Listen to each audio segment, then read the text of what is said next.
So, mayong hapon sa inyong tanan, mga katribo, mapya aldaw. So, kung nakataga ka kani o sina sa Bisaya, kuan ni, kalabong. Sa Bisaya, kalabong ni. Sa Tagalog, oregano. Ang oregano kasi, malaki itong tulong, lalo na kung wala kang pambili ng gamot. Isa rin tong gamot, at subok na rin namin ito mga katribo, lalo na sa mga katribo ko dyan. O kayo nga, kung hindi nyo to alam, dito malalaman nyo. Minana to sa aming mga ninuno. Pag mga ubo lang, sipon, ito ang ginagamit namin, oregano. Mabisang gamot sa ubo. Sa mga anak ko, ito rin ang pinapainom ko. Kung gusto nyo malaman kung paano proseso nito, tara, hali kayo at panoorin nyo ito. Ito, hugasan natin mga katribo. Kasi mayroon pa tong mga marumi na nakahalo, lalo na mga alikabok. Siyempre sa lupa ito tumutubo. So, hugas.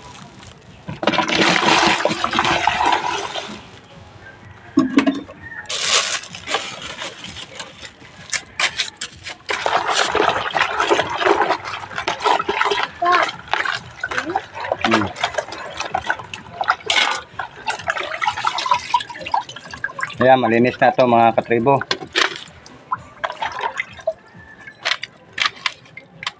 Tapos, doon na tayo sa sunod na paggawa nito. Kung paano to ginagawa. Para di naman natin maiwasan na mawalan tayo ng pera. Wala tayong pangbili. Mabisang gamot to at minana to sa aming mga ninuno. At subok na namin to. Kahit mga anak ko, kapag inuubo, ito pinapainom namin. Hindi kami bumibili ng mga syrup na mga gamot sa ubo. Ito lang. Kung may kalamansi, dapat haluan ng kalamansi at lagyan mo ng asukal. Kasi yung mga bata, hindi umiinom nito kasi iba ang lasa. Kaya ang ginagawa ko, lagyan ng kalamansi at haluan ng asukal. So, doon na tayo sa pagpapipiga. So, mga katribo, ito na. Pipigain ko to. Madali lang ang paggawa nito. Nahugasan ko na ng maayos. At ito, ginaganyan ko lang to, mga katribo. Ayan, nakikita nyo lumalabas yung katas. Yan. So, kaya kayo, kung walang pera pang bili, lalo na sa mga anak ninyo na inuubo, huwag kayo mabahala. Nasa tabi-tabi lang ito, makikita nyo to sa tabi-tabi lang. Subok na namin to, talagang minana to sa amin ng mga ninuno namin. Kung ubo-ubo lang, nako, malabo na yan, pupunta ka sa butika para bumili ng syrup. Ito talagang totoo to. At subok to sa mga anak ko kapag inuubo. Ganyan lang mga katribo. Pipigain. Kailangan malinis din ang kamay. Baka marumi din ang kamay. Mahirap na. Kailangan malinis. Nagado tayo ng anti-an. Batas ako. Ayan mga katribo. Ganyan lang.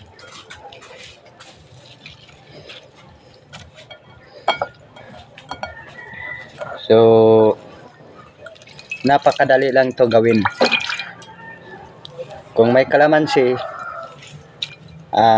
haluan nyo ng konti. Kung may honey nga, haluan nyo ng konting honey para yung mga bata ay hindi nila malasahan yung parang iba yung mapakla na pag ang lasa nito, parang mapakla.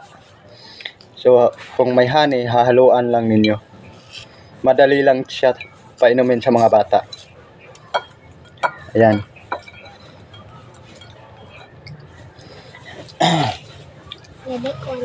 So ito, isasala natin to. At saka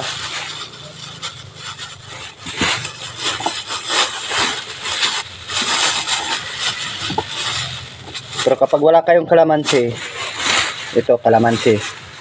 Kapag wala kayong kalamansi, pwede rin ipuro mo siya. Ipuro nyo siya para sa mga bata. Pero yun lang, paalala lang. Baka subukan nyo to.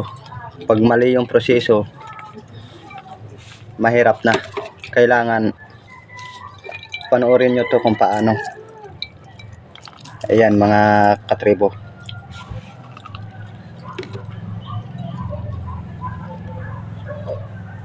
Iinumin ko ito kasi inuubo ako.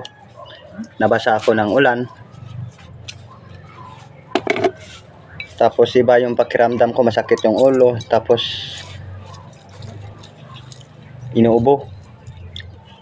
Kaya ito, hindi na kailangan bumili ng gamot.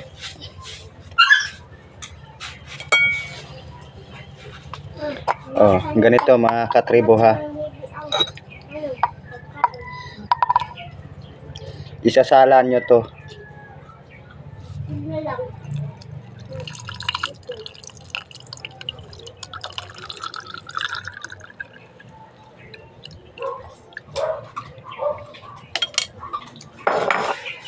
Ayan.